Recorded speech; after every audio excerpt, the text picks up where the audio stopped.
হ্যাঁ, কি অবস্থা? আসলে কালকে আর্জেন্টিনার খেলা দেখার পরে আমি অনেকটা হতভম্ব, চিন্তিত, বা যদি আরও বলতে চান যে আসলে আমাদের যে পারফরমেন্সটা আপ টু দ্য মার্ক না, সেটা আমার মনে হয় কেপে বার্দে আমাদেরকে বুঝিয়ে দিছে। তবে আসলে আমি এভাবে দেখতে চাই না। আমি কেপ বার্দেকে একটা রেসপেক্টের জায়গায় রাখতে চাই, যে তারা আসলে ফুটবলটা যে খেলে, আসলে তারাই আমার মতে মানে পারফেক্ট একটা team. What a match, what A performance, এবং প্রতিটা মোমেন্টে তারা মানে তাদের নার্ভটা ধরে রেখে ফাইট ব্যাক করা, এবং একবার গোল দিয়ে আগে যাওয়া, পরে আবার মানে সমতায় ফেরানো, আবার আর্জেন্টিনা আগে গেলো, আবার সমতায় ফেরানো, আবার আগে, যেমন লাস্ট 2-3টা মিনিটে তো আমার মনে হচ্ছে যে যে কোনো টাইমে আরেকটা গোল হয়ে যেতে পারে, 3-3 স্টিল। মানে আমি যখনই ক্লোজ হচ্ছিল, আস্তে মানে চোখটা বন্ধ করে রাখছিলাম, যে নিতে পারতেছিলাম না। তো এবং আমার কেন জানি মনে হতেছিল যে যদি 3-3 খেলাটা টাই ব্রেকারে যায়, আমরা যতই এমি মার্টিনেজের বন্দনা করি না কেন, আমার মনে হচ্ছিল যে বোজোনিয়া, his guy can make anything.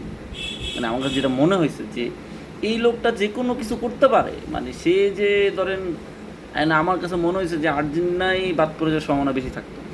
যাই হোক, সেটা হয় নাই। তবে এই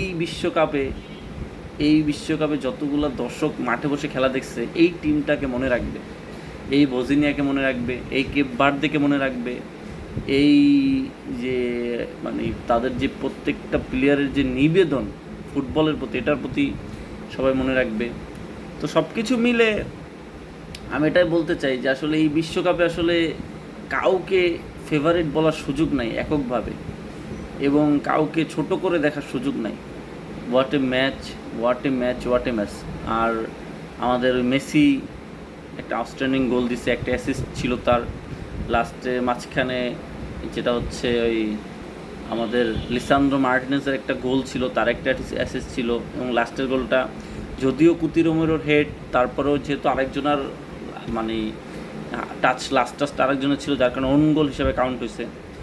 এদিকটা ঠিক ছিল, বাট আর্জেন্টিনার যেটা হচ্ছে মানে আমার কাছে যেটা মনে হয় যে ওয়েক আপ কল, সেটা হচ্ছে আর্জেন্টিনার মিডফিল্ড অ্যান্ড দুই সাইডের দুই ফুল ব্যাক একসাথে, এক সাইডে মেদিনা আর এক সাইডে মলিনা, এবং তাদের মিডফিল্ডও দুই সাইডে, এক সাইডে রদ্রিগো দি পল, এক সাইডে এনজো ফার্নান্দেজ, তাদের চারজনের পারফরমেন্স মানে খুবই খারাপ ছিল।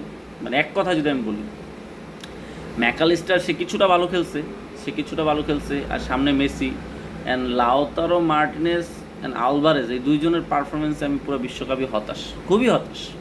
যাই হোক, দেখা যাক নেক্সট খেলা, মেসি ভার্সেস মোহাম্মদ সালাহ, ইজিপশিয়ান কিং ভার্সেস ফুটবলের কিং, ফুটবলের গডের খেলা। সে পর্যন্ত আমরা ভালো থাকি, দেখি কি হয় ওই ম্যাচে কথা হবে আবার। সে পর্যন্ত শুভকামনা সবার জন্য, শুভকামনা বজিনিয়া, শুভকামনা কেপ বার্দের জন্য, এভাবে একটা ম্যাচ সবাইকে উপভোগ করার জন্য।